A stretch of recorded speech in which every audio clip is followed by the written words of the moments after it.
The night began like any other until it didn't. A crowded gala glittered beneath chandeliers, laughter and champagne masking the quiet cruelty of the rich. And there she was, Eliza Brennan, the invisible girl in a borrowed uniform, balancing a tray of crystal glasses. Then a single accident, a spill, a splash of red, and every head turned, every head, except one. Across the room, he watched her, Adriano Costello, the man everyone feared to name aloud when he spoke. His voice cut through the noise like a blade. "Bring that girl to me." That command changed everything, pulling her from servitude into a world of loyalty, danger, and forbidden devotion, a story of power, redemption, and love that burns even in the shadows. Before we begin, if you believe that some destinies start with a single look, make sure to subscribe. It's free and helps us share more stories from Desire Tales. The champagne flutes clink softly against the silver tray as I weave through the crowd. My black uniform blended into the shadows between glittering gowns and tailored tuxedos. The Harrington Annual Charity Gala was in full swing. The grand ballroom of the Belmont Hotel transformed into a sea of wealth and influence I could only dream of. Crystal chandeliers scattered golden light across marble floors, and the air itself smelled of expensive perfume and privilege. "Excuse me," I murmured, though no one bothered to move. I was invisible to them, just another server, part of the background machinery that kept their evening flawless. My feet ached in the mandatory black heels, 6 straight hours of standing nearly unbearable. But I needed this job. The envelope back in my apartment, stamped with final notice from the hospital, wasn't going to pay itself. "Champagne, sir?" I offered the last flute on my tray to a portly gentleman who didn't even glance my way as he took it. His diamond cufflinks probably cost more than 6 months of my rent. "That's the last of them, Eliza," said Marco, another server passing with a stack of empty plates. "Mrs. Winters wants you to check on the VIP section. They're running low on the special reserve." I nodded, suppressing a sigh. The VIP section. The raised platform at the far end of the ballroom, roped off with velvet cords, guarded by men whose bulging jackets couldn't quite hide their holstered weapons. Security for the elite, and I'd been avoiding that area all night. "On it," I replied, tucking a stray strand of brown hair back into the tight bun required by our dress code. As I turned toward the service bar, my gaze drifted to the glass doors leading to the balcony. Just 5 minutes, I thought. Just 5 minutes to breathe air that isn't thick with wealth and judgment. Mrs. Winters, the event coordinator, was distracted talking to the hotel manager. The other servers were busy preparing dinner service, and no one would notice if I slipped away. The cool night air hit my face like a blessing outside. The city sprawled below, a glittering tapestry of lights against the darkness. For the first time all evening, my shoulders relaxed as I exhaled. "Shouldn't you be working?" The voice startled me, deep, accented with something I couldn't quite place. I spun around, nearly losing my balance on the polished stone floor. He stood in the shadows, tall, broad-shouldered, the ember of a cigarette glowing between his fingers. I couldn't see his face clearly, but everything about his posture radiated quiet power. Not one of the guests I'd served tonight. This man felt different. Something about him whispered danger. "I'm sorry, sir. I was just taking a moment to breathe," he finished for me, his voice unexpectedly gentle. "Don't apologize for being human."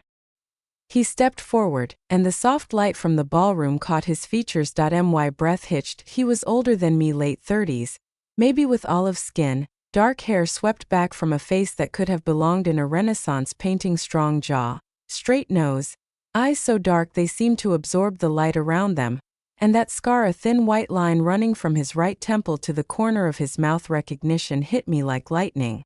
Everyone in the city knew of him, or at least the whispers. Adriano Costello, the businessman whose empire stretched far beyond legitimate commerce, the man whose name was spoken in hushed tones, even among the elite inside. "I should get back," I managed, barely above a whisper. He nodded, taking another slow drag of his cigarette before extinguishing it with deliberate precision. "Of course." Then his eyes met mine, assessing, calculating.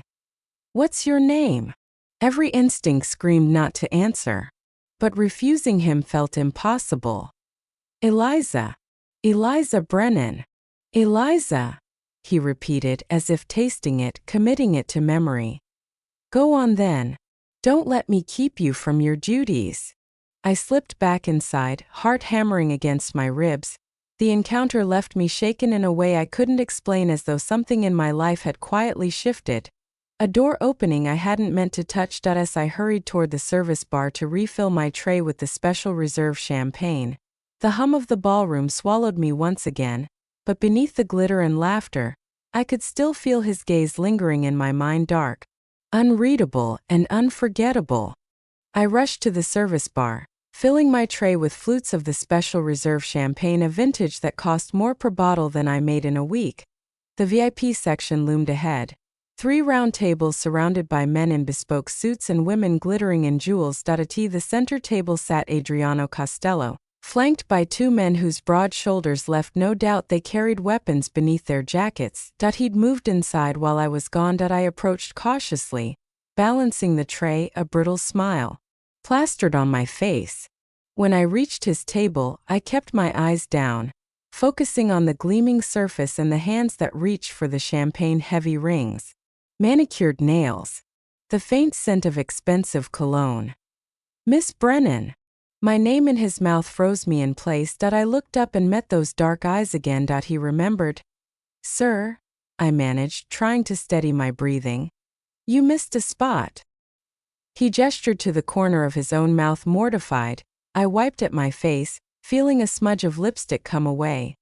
Thank you, I murmured. A ghost of a smile touched his lips there, then gone. I turned to leave, desperate to escape his presence, but disaster struck.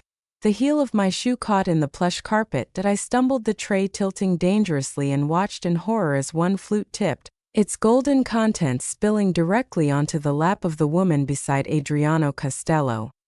You stupid girl, she shrieked, leaping to her feet as champagne soaked her crimson gown. Do you have any idea what this dress costs? The room went silent. Every eye turned toward us. Mrs. Winters was already hurrying over, her professional smile stretched thin.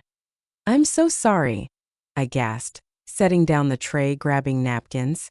Please let me. Don't touch me. The woman slapped my hand away. She was beautiful in that cold, perfect way, blonde hair in an intricate updo, diamonds blazing at her throat.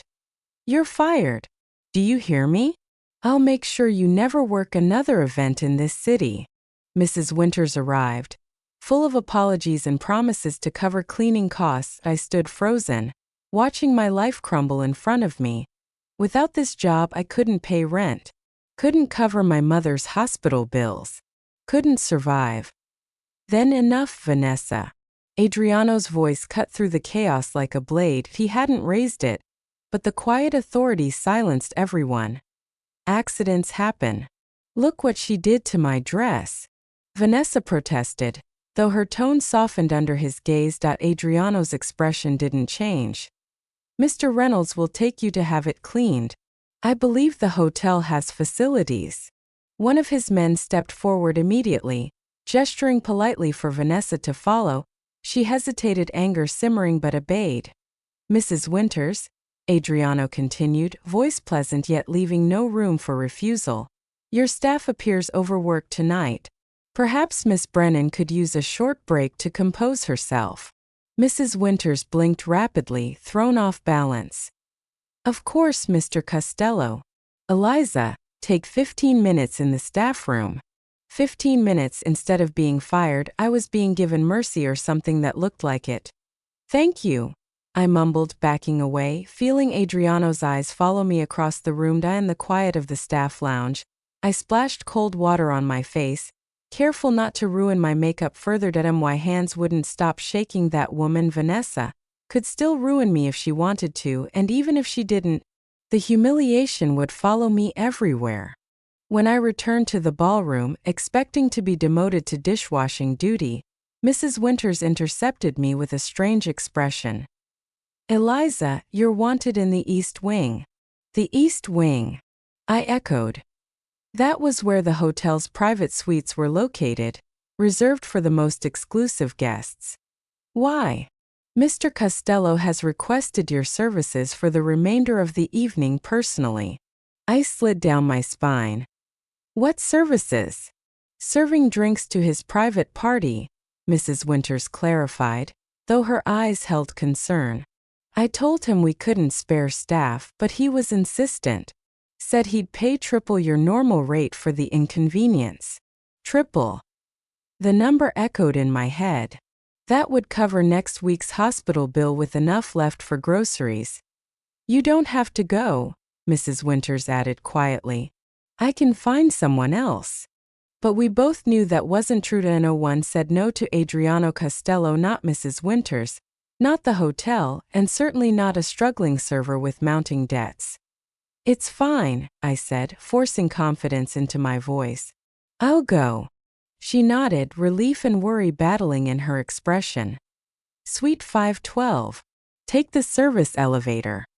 Then, almost as an afterthought, Eliza, be careful. The ride to the 5th floor felt eternal.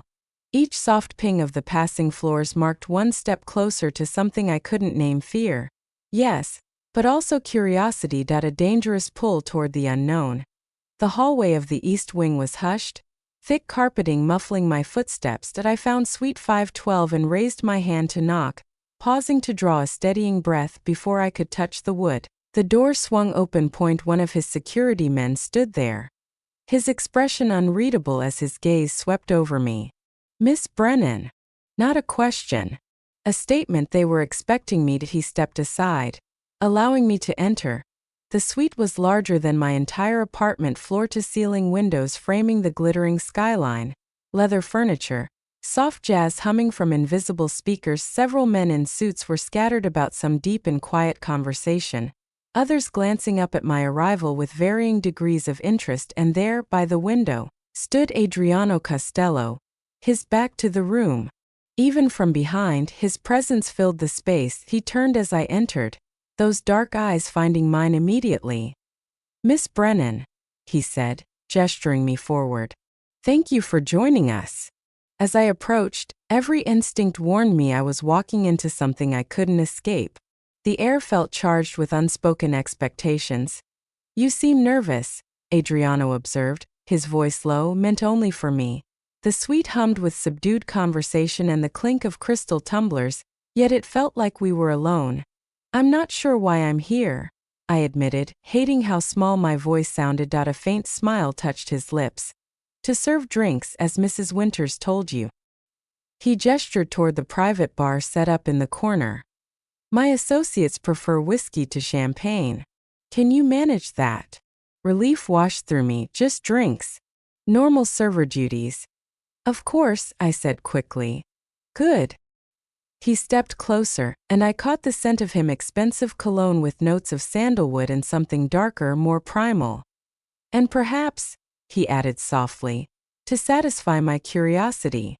Before I could ask what he meant, he turned away, addressing one of his men. Dismissed. I retreated to the bar, focusing on the familiar rhythm of pouring whiskey, the bottles gleaming amber in the light. Through quick, cautious glances, I studied the room. These weren't mere businessmen. The way they deferred to Adriano, the alertness in their posture made it clear. They were his subordinates.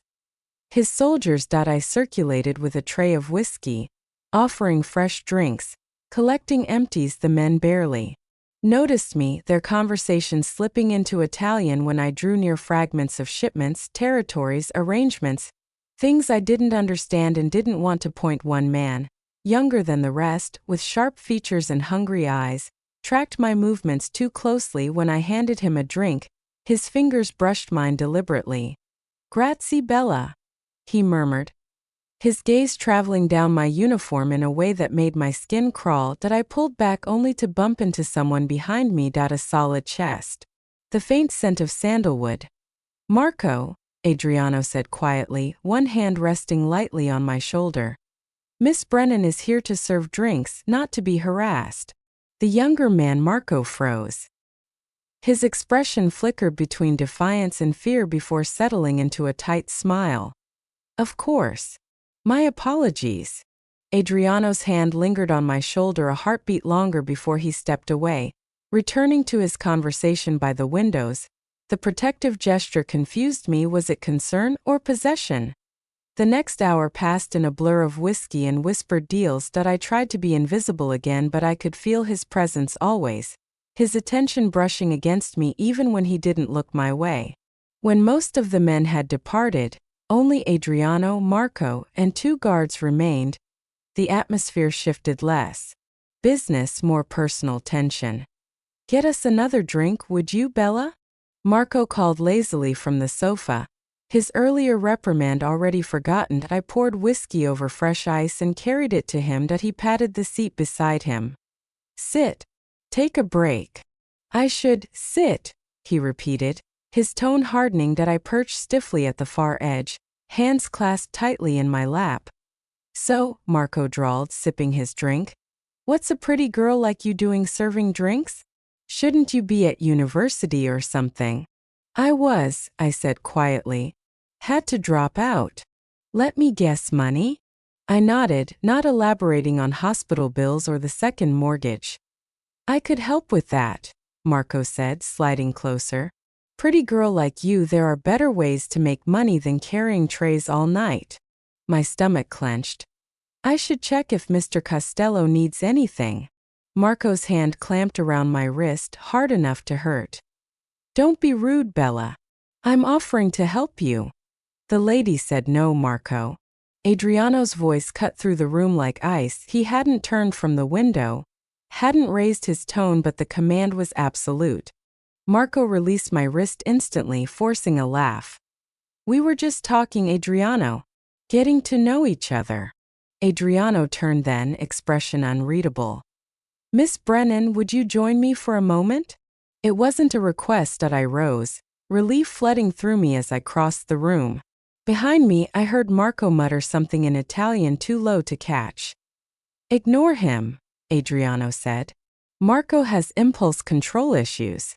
It's why he'll never advance beyond his current position."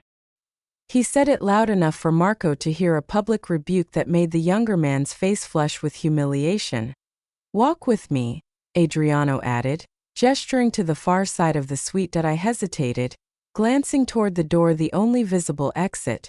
"Just to the balcony," he clarified, reading my fear. "Where the security cameras can see us, if that makes you feel safer." It didn't, not really, but refusing him felt impossible. I followed him through the adjoining master bedroom to a private balcony. The cool night air swept over us, clearing the haze of smoke and whiskey below.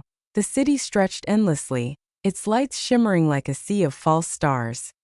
"Beautiful, isn't it?" Adriano said, his accent thickening slightly. "I've always loved this city, even when it tried to destroy me." I didn't know how to respond, so I stayed silent, keeping a careful distance. Then he turned toward me, his eyes softer than before. "Why did you have to drop out of university, Eliza?" "My mother got sick," I said. "Cancer. The insurance, it wasn't enough." Adriano nodded, unsurprised. "The American healthcare system, so civilized, so brutal." He studied me, as if trying to read every line of pain written on my face. "And your father?" "Gone. Left when I was 12. It's just me taking care of her now." "She's in a care facility?" "Yes. The treatments are experimental, but they're working. She has a chance." He looked away toward the city lights. "Noble," he murmured. "Family is everything. Those who abandon it, men like your father, deserve nothing but contempt." The vehemence in his voice surprised me. For a moment, the mask slipped, revealing something raw beneath that control. Then it was gone. "What were you studying?" he asked, changing the subject. "Nursing," I said, a bitter smile tugging at my lips. "Dropping out of nursing school to pay for medical care." "You want to help people?" "I want to make enough money to live." He laughed, unexpectedly genuine. "Practical. I like that." His gaze returned to the skyline. "Do you know who I am, Eliza?" My heart pounded. "Everyone knows who you are, Mr. Costello." "Adriano," he corrected. "And what is it that everyone knows?" I swallowed hard. That you're influential. That your business interests are diverse. He chuckled softly. A diplomatic answer. Most would say I'm a criminal. A monster who profits from suffering. Is that what you think? I hesitated, every instinct screaming to lie, but something in his eyes demanded honesty. I think good and evil aren't as simple as people want them to be. Sometimes surviving means making difficult choices. For the first time, his expression shifted, genuine surprise flickering across his face. He studied me for a long moment, the silence between us alive and charged. Then, quietly, I have a proposition for you. My stomach dropped. I'm not what you're thinking, he interrupted, a hint of amusement in his voice. I need someone to help manage my household affairs. My previous assistant recently departed under unfortunate circumstances. The way he said it made my skin prickle. I need someone organized, discreet, and unconnected to my other business interests. Someone who understands the value of loyalty. His eyes locked on mine. The position pays $15,000 a month, plus full medical coverage including your mother's treatments at the best facility in the country.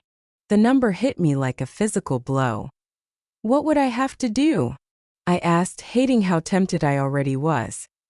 Manage my schedule, coordinate household staff, handle correspondence, accompany me to social functions. Nothing illegal. Nothing that would compromise your principles. I didn't believe him. Couldn't. There had to be a catch. Why me? You don't know anything about me. I know enough, he said simply. And I'm rarely wrong about people. The wind picked up, sending a chill through my thin uniform. Adriano noticed. In one smooth motion, he shrugged off his jacket and draped it over my shoulders before I could protest. You don't have to answer now, he said, sliding a card from the inside pocket and handing it to me. Think about it. Call this number when you decide. I took it, automatically heavy cardstock, embossed with a single phone number. No name. And if I say no? His expression didn't change, but his eyes cooled. Then you continue serving drinks and falling behind on your mother's bills until they move her to a state facility where she'll receive minimal care and die within 6 months. The brutal precision of his words stole my breath. How do you? I make it my business to know things, Eliza. He stepped closer, voice low. I can be a powerful friend or a terrible enemy. The choice is yours. Words failed me. This wasn't a choice, it was coercion wrapped in velvet. Then the balcony door opened. One of his guards stepped out. Sir, Mr. Donovan is on the line. Says it's urgent. Adriano's jaw tightened. Tell him I'll call back in 5 minutes. The guard nodded and retreated. I should get back to work, I said quickly, seizing the interruption as escape. I reached to remove his jacket, but his hand stopped mine. Keep it for now. You can return it when you come to give me your answer. I haven't agreed to anything. Not yet, he said, confidence absolute. But you will. That night, I left the Belmont Hotel with Adriano Costello's jacket wrapped around me like a shroud, his business card burning a hole in my pocket, and the weight of an impossible decision pressing down on my heart.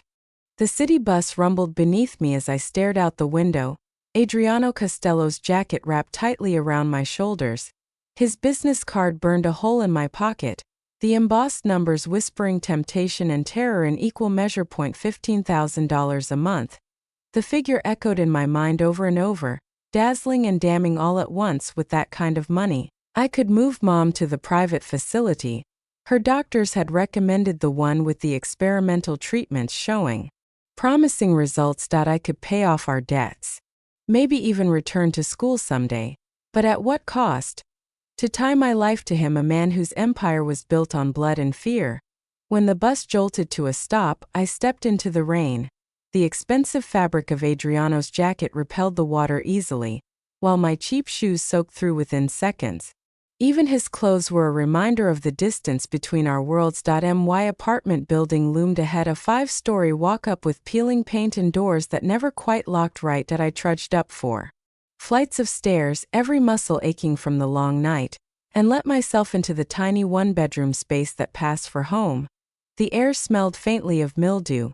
The sofa sagged under its own weight, but it was mine at least for now. I hung Adriano's jacket carefully on the back of a kitchen chair, then collapsed onto the couch, too exhausted to even remove my shoes. The night replayed behind my eyelids. The spilled champagne. Vanessa's rage. Adriano's dark eyes and his quiet, lethal confidence. That impossible offer. The shrill ring of my phone startled me awake. Gray light seeped through thin curtains. Dawn. Hello? I croaked, still half asleep. Eliza Brennan? The voice on the other end was male, clipped, professional. Yes, this is Dr. Abernathy from Sunset Care Center. I'm calling about your mother, Catherine Brennan. My heart stopped. What happened? Is she okay? She's stable, he assured me quickly. But we've had to adjust her medication protocol. The cancer has shown some progression in her lymph nodes. I closed my eyes, trying to steady my breathing. What does that mean? It means we need to be more aggressive with treatment, he said gently. I'd like to start her on a new immunotherapy regimen, but, he hesitated. It's not covered by your current insurance plan. Of course it wasn't. Nothing that might actually help ever was. How much? The initial treatment cycle would be approximately $27,000. With follow-up care, you're looking at around $40,000 for the first 3 months. The room tilted. $40,000. It might as well have been $4 million. Miss Brennan? Are you still there? Yes, I whispered. I'll figure something out. Can we discuss this in person? I'd like to visit Mom today. Of course. I'll be on rounds this afternoon. Come by around 3. When the call ended, I sat motionless, staring at the jacket draped across the chair. The black business card was still tucked in its pocket, waiting. One phone call, I thought, and my problems disappear. One phone call, and I belong to him. By the time I reached Sunset Care Center, the rain had stopped, leaving the sky a dull steel gray. The halls smelled of antiseptic and cafeteria food. Nurses moving briskly from room to room. Mom was sitting up in bed when I entered. Her once vibrant red hair now thin against the white pillow, but her eyes still that deep, laughing green lit up the moment she saw me. There's my girl, she said, opening frail arms. I hugged her gently, careful not to squeeze too hard. How are you feeling today? Oh, you know me, stubborn as ever, she said with a weak smile. How was the fancy party last night? Did you serve champagne to any celebrities? I forced a laugh. No celebrities. Just a bunch of rich people pretending to care about charity. We chatted about trivial things, nurses she liked, the awful hospital food, the book she was reading. I didn't tell her about Dr. Abernathy's call. Or the $40,000. Or the man who could make it all go away. An hour later, Dr. Abernathy appeared, his kind eyes crinkling above wire-rimmed glasses. Mrs. Brennan, how are we today? Ready to run a marathon? Mom grinned. Let's aim for a walk down the hall first. He chuckled, made a few notes on her chart, then looked at me. Miss Brennan, could we speak privately for a moment? I followed him into the hallway, my stomach sinking. Your mother's cancer is aggressive, he said softly. The standard treatments aren't working as well as we'd hoped. But the new treatment, the immunotherapy, it could help? He nodded. It's shown remarkable success in cases like hers, a 70% response rate in patients with her genetic markers. But without insurance coverage. I'll find the money, I said quickly, though my voice trembled. His expression softened. There are patient assistance programs, but they're oversubscribed and your mother doesn't have that kind of time. The world seemed to narrow, sounds fading until all I could hear was my heartbeat. How long? I whispered. Without more aggressive intervention, 3 months. Maybe 4. He rested a hand on my shoulder. I'm sorry, Miss Brennan. I wish I had better options. 3 months. The words echoed in my skull like a countdown. I returned to Mom's room, forcing a smile, promising lemon squares next visit. I told her I loved her. Then I walked out into the gathering storm, my decision already made. Rain soaked through my clothes before I reached the bus stop. My fingers shook as I pulled Adriano's business card from my wallet. The black numbers gleamed against the gray sky, offering salvation and damnation in one breath. I dialed before I could change my mind. A woman's voice answered on the second ring. Yes. My name is Eliza Brennan. I need to speak with Mr. Costello regarding. I hesitated. He made me an offer last night at the Harrington Gala. A pause. One moment. The line went silent for so long I thought I'd been disconnected. Then his voice, that deep accented calm, wrapped around my name like a memory. Eliza. I'm pleased you called. Rain streamed down my face, indistinguishable from tears. I accept your offer. Another pause. I'm glad to hear it. He sounded unsurprised, as though he'd known all along what my answer would be. I'll send a car for you tomorrow morning at 8. Pack whatever you need for an extended stay. Extended stay? I echoed, alarm cutting through my resignation. You didn't mention living arrangements. The position requires you to be on call at all times. There are private quarters for you at my residence. Is that a problem? Yes, I wanted to scream. But thinking of Mom, of those 3 months that could become years, I swallowed hard. No problem, I said instead. Good. We'll discuss details tomorrow. And Eliza, I think you've made a wise choice. The line went dead. That night I packed my life into 2 suitcases. Clothes, a few books, the framed photo of Mom and me before she got sick. I called Mrs. Winters to resign. Ignoring her worried questions, I paid my overdue rent and arranged for the rest of my things to go into storage. By morning, I had effectively erased my old existence. When the sleek black Bentley arrived at 8 sharp, I stood by the curb in the rain, clutching my luggage. The driver, a stone-faced man who introduced himself only as Frank, loaded my bags into the trunk. Where are we going? I asked softly. Mr. Costello's primary residence, he replied without looking at me. In Westridge Heights. Westridge Heights, the hilltop enclave of the city's richest, where old money and power hid behind iron gates. The car pulled away, leaving my crumbling apartment building shrinking in the distance. My world, everything I'd known, disappeared behind a curtain of rain. And ahead, waiting like destiny itself, was Adriano Costello. The drive to Westridge Heights felt endless. Rain streaked across the tinted windows as the city's gray sprawl faded into manicured hills and iron gates. When the car finally slowed, I saw it, his world. A sprawling estate of dark stone and glass perched atop a hill, surrounded by ancient oaks and high walls crowned with security cameras. The iron gates opened soundlessly at our approach, the sleek black Bentley gliding through as if the world itself bent to Adriano Costello's command. The driver parked before an entrance lined with marble pillars. The door swung open before I could reach for the handle. A woman stood waiting, tall, elegant, her silver hair pinned into a chignon that gleamed under the porch light. Her expression was unreadable. Miss Brennan, welcome. I'm Sophia Costello, she said, voice calm and clipped. Adriano's aunt. I manage the household. Her handshake was firm, her eyes sharp, assessing me in the same way security cameras might. Mr. Costello is currently in a meeting. He asked me to get you settled. Follow me. The foyer swallowed me whole. High ceilings stretched overhead, adorned with chandeliers of crystal and iron. The air smelled faintly of cedar and something sterile, order perhaps. As we walked, I glimpsed oil paintings along the corridor, portraits of men and women with familiar dark eyes, all bearing the same quiet power. You'll find that this household functions with precision, Sophia said as she led me up the grand staircase. Breakfast is at 7. Dinner is served at 8. You'll have your own quarters on the east side. She paused to glance back at me.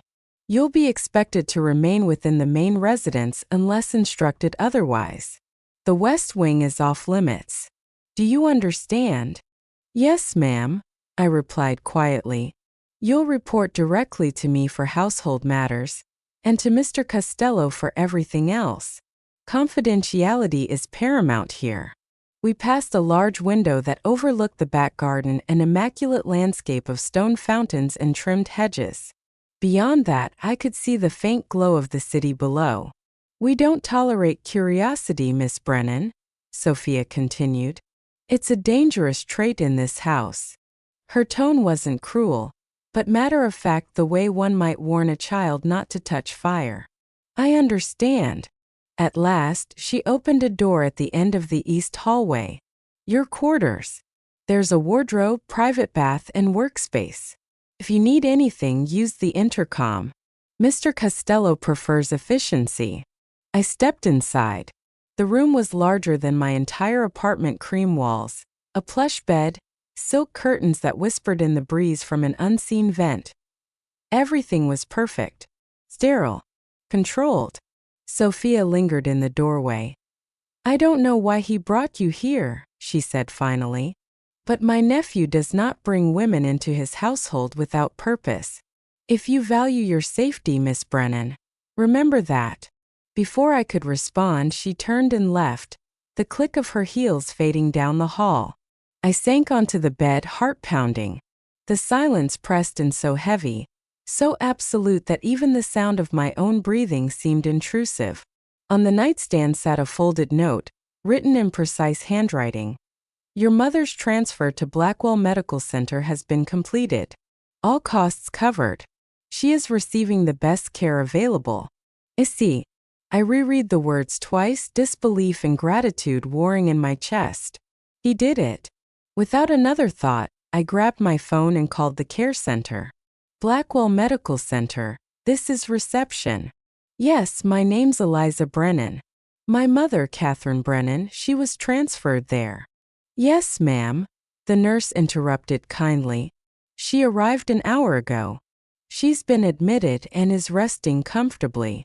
Everything was arranged by Mr. Costello's office. Thank you, I whispered, tears stinging my eyes.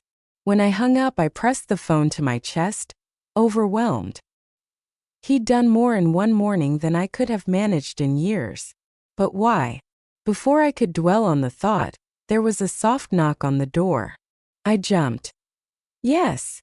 A young woman in uniform entered, bowing her head slightly. Mr. Costello requests your presence in his study after dinner. 8 sharp. Miss Sophia asked me to remind you of the dress code. Formal attire. Thank you, I said, my voice barely audible. As she left, I turned toward the wardrobe. Inside hung an array of dresses, silk, tailored, far beyond anything I'd ever owned. All in muted shades of black, ivory, and deep burgundy. Each tagged discreetly with my name. My pulse quickened. This wasn't hospitality. It was preparation. I stood before the mirror, fingers brushing the fabric of a black satin dress. It fit perfectly, though I had never been measured. By 8 o'clock, I was standing outside his study, nerves twisting like wire beneath my skin. The heavy oak door opened soundlessly. Adriano was seated behind a mahogany desk, the room illuminated by the golden glow of a single lamp.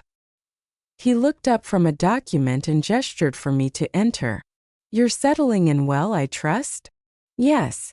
Thank you for arranging my mother's transfer. I don't know how to. He raised a hand, stopping me. No gratitude necessary. You'll earn every dollar I spend. Seat. I obeyed, perching on the edge of the leather chair opposite him. You'll find that this house runs on order and discretion. There are rules. Break them and you'll find yourself outside these gates before you can blink. Obey them and you'll have no reason to regret your decision. Understood? Yes, Mr. Costello. His gaze lingered sharp, unreadable. Adriano, he corrected softly. When we're alone, you'll call me Adriano. I nodded, throat dry. Adriano. Something flickered behind his eyes. Satisfaction, maybe. Good. Now let's discuss your duties. He slid a folder across the desk. Inside were lists of contacts, schedules, coded documents, the intricate machinery of a world I didn't understand. You'll manage correspondence, household coordination, and my daily calendar. You'll also accompany me to events when necessary. You'll be compensated accordingly. I'll do my best, I said quietly. I expect nothing less. For a long moment, silence filled the room. Then he leaned back, his tone shifting softer, more intimate. Sophia told me she warned you. About what? Me. This house. The danger you think you're in. I hesitated, unsure how to answer. He smiled faintly. She means well. But she forgets that danger isn't always something to be feared. Sometimes it's a choice. Sometimes it's the only way forward. He rose, walking to the window where rain still streaked the glass. The city glittered far below. You made your choice, Eliza. Now live with it. Learn its rules. Survive it. He turned back, eyes dark and steady. Welcome to my world. The next few days passed in a blur of new routines and quiet unease. True to Sophia's word, a car took me shopping where an imperious personal stylist helped select an entire wardrobe of designer business attire, tailored suits, silk blouses, and formal gowns for evening events. The total cost could have paid my rent for a year. Every purchase was made with a sleek black credit card embossed with Adriano Costello's name. No prices discussed. No limits mentioned. I learned my duties quickly, managing Adriano's calendar, screening calls, preparing documents, coordinating household staff. The work wasn't hard, just precise, demanding perfection. Adriano expected efficiency but rewarded competence with subtle nods of approval that, for reasons I couldn't explain, I found myself craving. That I saw him daily, usually in his study or during dinner. Our conversations were disarmingly normal. Books, music, philosophy, current events. That he never discussed his business, never took calls in my presence. It was as if two men existed, the ruthless name whispered in fear, and the quiet intellectual who quoted Italian poetry over wine. Sometimes I could almost forget who he really was, until something reminded me. A hushed conversation cut short when I entered. The guards who never left their posts, the guests who arrived through back corridors, unrecorded in any visitor log I kept. A week into my employment, I visited Mom at Blackwell Medical Center. The contrast was staggering. Private rooms with panoramic windows, top-tier nurses, doctors attentive and kind. Mom looked better than she had in months. Her eyes were bright again, some color had returned to her cheeks. This place is amazing, Lizzie, she said, gesturing to the room. But how on earth are we affording it? I'd rehearsed my answer. I got a new job. Executive assistant to a businessman. The benefits are incredible. Must be some businessman, she said, raising an eyebrow. What's his name? What company? Adriano Costello, I answered, deciding honesty was safer than a lie she could uncover later. He owns several enterprises: import, export, real estate, hospitality. Her smile faltered. Costello. I've read about him. Isn't he? Her voice dropped. They say he has connections. Dangerous ones. It's just a job, Mom, I said quickly, forcing a smile. And it's giving you the care you need. That's all that matters. She squeezed my hand, eyes full of concern. Just be careful, sweetheart. Men like that don't give something for nothing. Her words echoed Sophia's warning, both women sensing danger where I tried not to look. But watching Mom smile again, seeing hope return to her face, I pushed every doubt aside. Whatever his motives, Adriano had given her a chance at life. That had to mean something. Saturday arrived with a chill in the air and an invitation on Adriano's desk: the Blackwell Medical Center Charity Gala. That evening, I stood before the full-length mirror in my room. The dress Sophia had selected, deep emerald silk, sleek, elegant, clung to me like a second skin. It was the kind of gown that transformed a person, That made the girl who once served champagne disappear. A knock at the door startled me. When I opened it, Adriano stood there in a black tuxedo, impossibly composed. His dark eyes swept over me. For a moment he said nothing. Then, "You look beautiful." He crept up my neck. "Thank you. You look very nice as well." A small smile touched his lips. "Amusement, maybe."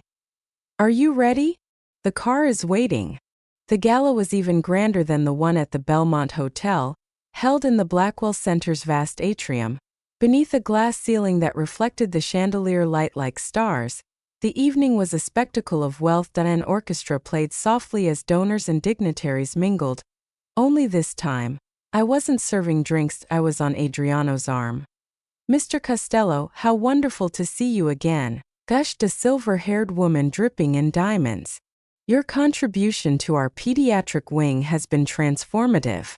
"The children deserve the best care, Mrs. Hartwell," Adriano replied smoothly. He turned slightly toward me. "May I introduce Eliza Brennan? She's recently joined my staff." "Lovely to meet you, dear," Mrs. Hartwell said, her smile polite but curious.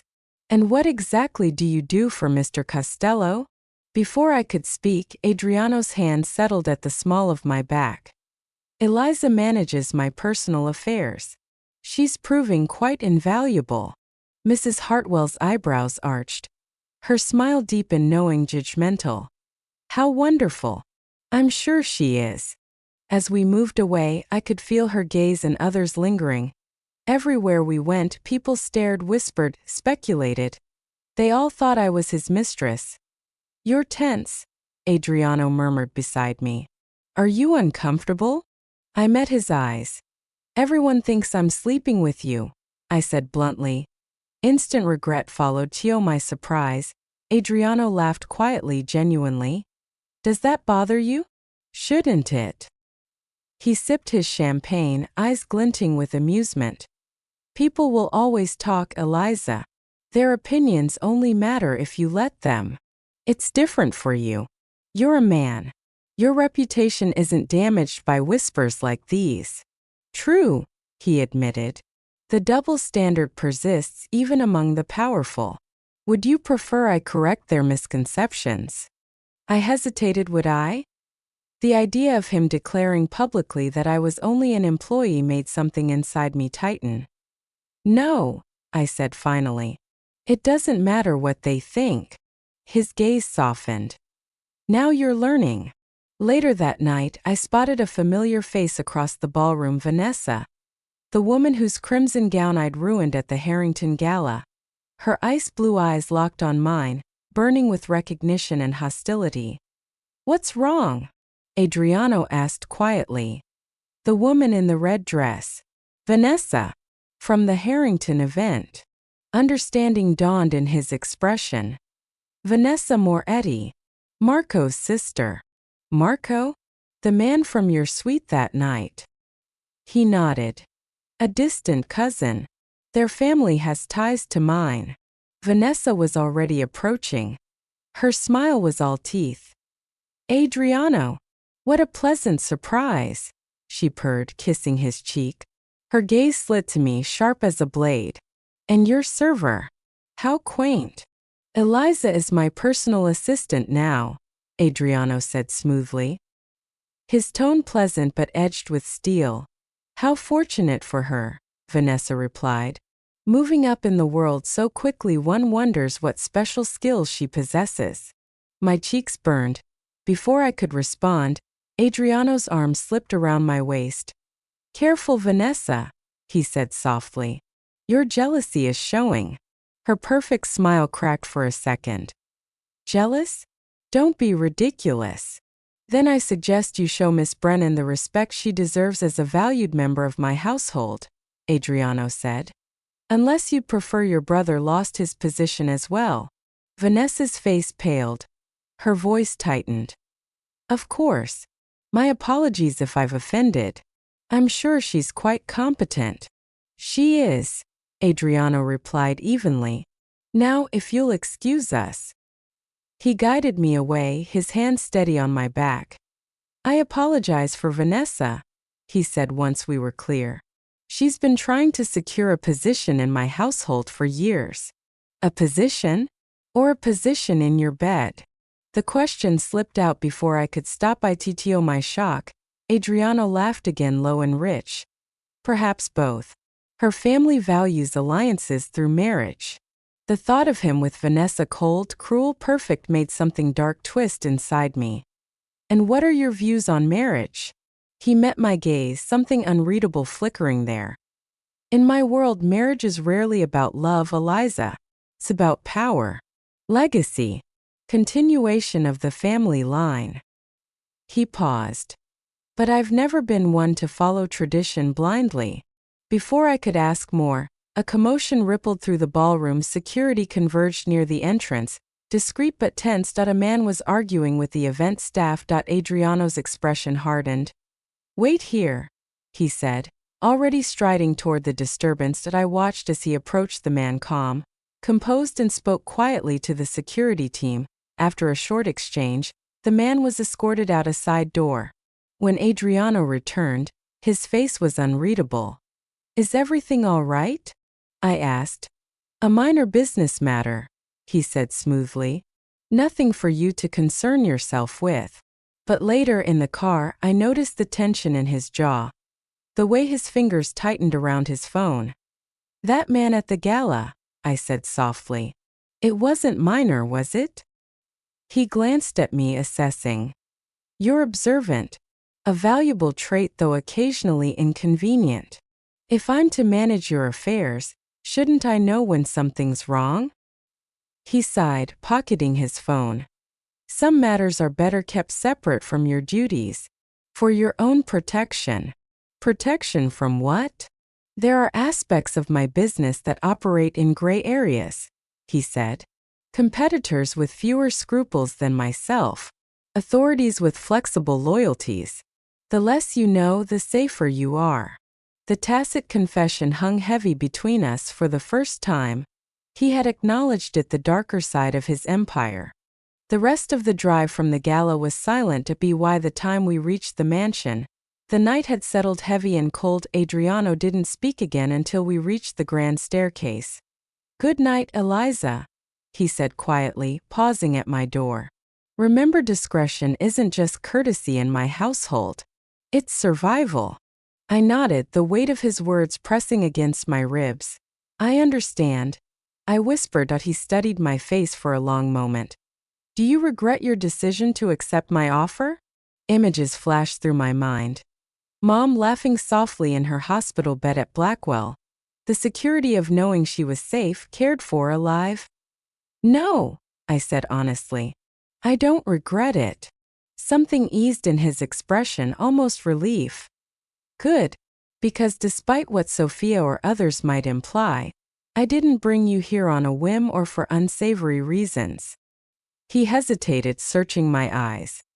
I recognize something in you, Eliza, a strength beneath the fear, a loyalty that can't be bought but, once earned, never breaks. His voice softened, his hand lifting to brush a stray lock of hair from my face. The touch was careful, almost reverent. And because, he said quietly, I see myself in you. The person I might have been under different circumstances. The gesture left a heat blooming beneath my skin. When he stepped back, the air felt colder for the space he left behind.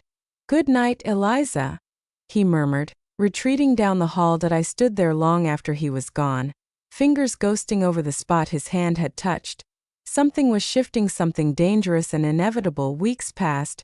Routine dulled the edges of my anxiety, but not my awareness of how precarious my position truly was. I managed Adriano's affairs, attended dinners, arranged meetings. We'd grown closer, his trust unmistakable, his attention constant, and yet, beneath it all, I could feel the tension of something waiting to break. Then, one evening, it did. I was in his study, reviewing his schedule for an upcoming trip to Chicago, when the doors burst open. Marco stormed in.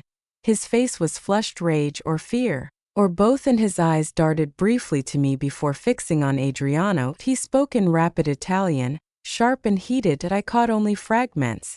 Problema. Isha. Adriano's expression darkened with every word. He replied in Italian, low and controlled. Then he turned to me. Eliza, you should retire for the evening. We have business to discuss. Of course, I said, gathering my notes. But before I could leave, Marco's voice cut through the room like glass. She shouldn't be here anyway.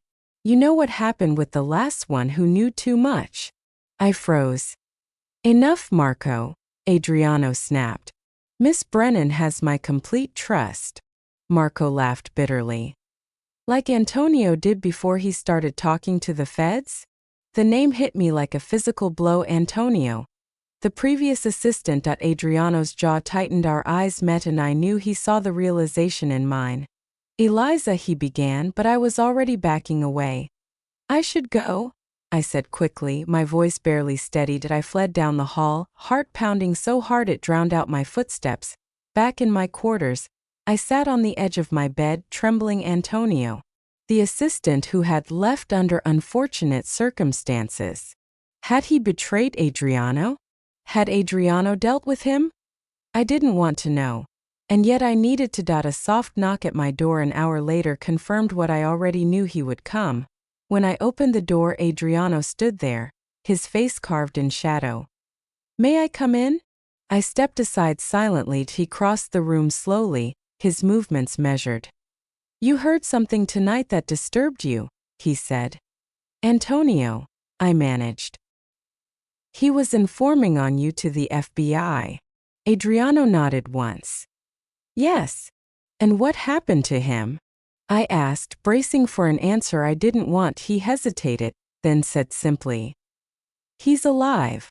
Living under a new identity in Arizona, last I heard. I blinked. You let him go? After he betrayed you? Adriano turned toward the window, the faint light tracing the scar along his cheek. I'm not the monster the papers make me out to be, Eliza. He paused, his reflection cold and distant against the glass. Antonio was young. Afraid. The FBI threatened his family. I understood his choice even if I couldn't allow him to remain in my organization. I studied his profile, struggling to reconcile that mercy with the man I'd seen command fear from everyone around him. Why are you telling me this? He turned back to me, eyes dark and steady. Because I want you to understand who I really am, not who the world says I am. Yes, I've operated outside the law. Yes, I've done things I'm not proud of. But there are lines I don't cross. Principles I don't compromise. Like not killing informants? I asked quietly. He shook his head. Like not hurting those who act out of love for their family, he corrected. Antonio betrayed me to protect his parents. I respect that loyalty above all else. He stepped closer, his gaze never wavering. It's the same loyalty I saw in you the night you stood on that balcony, willing to break every rule just to breathe. The loyalty that made you sacrifice everything for your mother. The sincerity in his voice disarmed me. For the first time. I saw not the crime lord, not the myth, just the man. Why did you really hire me, Adriano? I asked, barely above a whisper. He hesitated, then smiled faintly. The truth? I told you before. I recognized something in you. A reflection. He moved closer. Close enough for me to smell the faint mix of sandalwood and smoke. But there's more. His voice lowered. From the moment I saw you on that balcony, I felt something I hadn't in years. Connection. A possibility. My heart thudded painfully. A possibility of what? Of not being alone, he said simply. Of being understood. Of finding someone who sees me, the real me, and doesn't turn away. His vulnerability cracked something inside me. All the walls I'd built, all the fear I'd carried, they shattered. I see you, I whispered. And I'm still here. Something in his eyes shifted, hope, wonder, desire. He reached out slowly, giving me time to retreat. I didn't. His hand cupped my cheek. Eliza. He breathed, my name, a question and a prayer. I answered with a kiss, soft at first, then hungry, inevitable. When we broke apart, breathless, he pressed his forehead to mine. Do you understand what this means? He murmured. To be with me. I did. It meant stepping across a line I could never uncross. I understand, I said. I choose you. All of you. He smiled, then truly smiled. Then I am yours. And you are mine. La mia regina. My queen. Protected. Cherished. Never again alone. In his arms, surrounded by the pulse of danger and devotion, I felt the last of my hesitation fade. The path that began with spilled champagne had led me here to a man who could destroy me, or save me, and somehow I already knew he would do both. Morning light spilled across the marble floor of the Castello mansion. The world outside was quiet, unaware that everything had already changed within its walls. Eliza woke before dawn, the taste of last night still lingering, not just the kiss, but the unspoken truth behind it. There was no turning back now. She rose and walked toward the balcony where Adriano stood, dressed in black, the city glowing faintly beneath the fog. He didn't turn as she approached, but his voice found her all the same. Do you regret it? He asked softly. No, she said. I regret nothing. He nodded once, the faintest smile tracing his lips. Good. Because from this moment on, you are part of my world for better or worse. She hesitated. And what does that mean exactly? Adriano finally faced her. The dawn caught the silver in his eyes, the exhaustion, the longing. It means your mother's care will continue. No one will touch her. No one will touch you. It means loyalty goes both ways now. I protect what's mine. Her heart trembled. And if I ever stopped believing in you? He stepped closer, his hand brushing her jaw, not in anger, but with quiet conviction. Then I would let you walk away. But you won't. Because you see me, Eliza, the way no one else ever has. And that is a kind of power I can't fight. She looked up at him, the man who had torn her life apart just by entering it, and somehow, piece by piece, had built something new in its place. Then I'll stay, she whispered. Not because I have to, but because I choose to. Something flickered behind his eyes, relief, disbelief, a glimmer of something dangerously close to peace. He took her hand and pressed it to his chest. Beneath her palm, his heartbeat was steady, strong, human. From this day, Eliza Brennan, I swear to you no harm will come to you or those you love while I still draw breath. She swallowed hard. That sounds like a vow. It is, he said. My Wort is my Bund. My oath. My destiny. Outside, the first light of morning broke through the clouds. The world beyond the glass was waking, unaware that inside, a queen had just been crowned. In silence, Eliza stood beside him, her hand still in his, the city reflected in their eyes. Whatever the future held, betrayal, redemption, or ruin, she no longer belonged to fear. She belonged to herself and perhaps, just perhaps, to him. My favorite part was when Eliza looked him in the eyes and said, I choose you. Not because I have to, but because I want to. That moment proved she had reclaimed her power, not as a victim, but as a woman who finally decided her own destiny. What was your favorite moment of justice in her story? Drop it in the comments below. I'd love to hear what moved you most. Don't miss more powerful stories of love, revenge, and redemption. Subscribe to Desire Tales and hit that notification bell so you never miss an upload. And never forget, every choice has a price, but sometimes it's worth everything.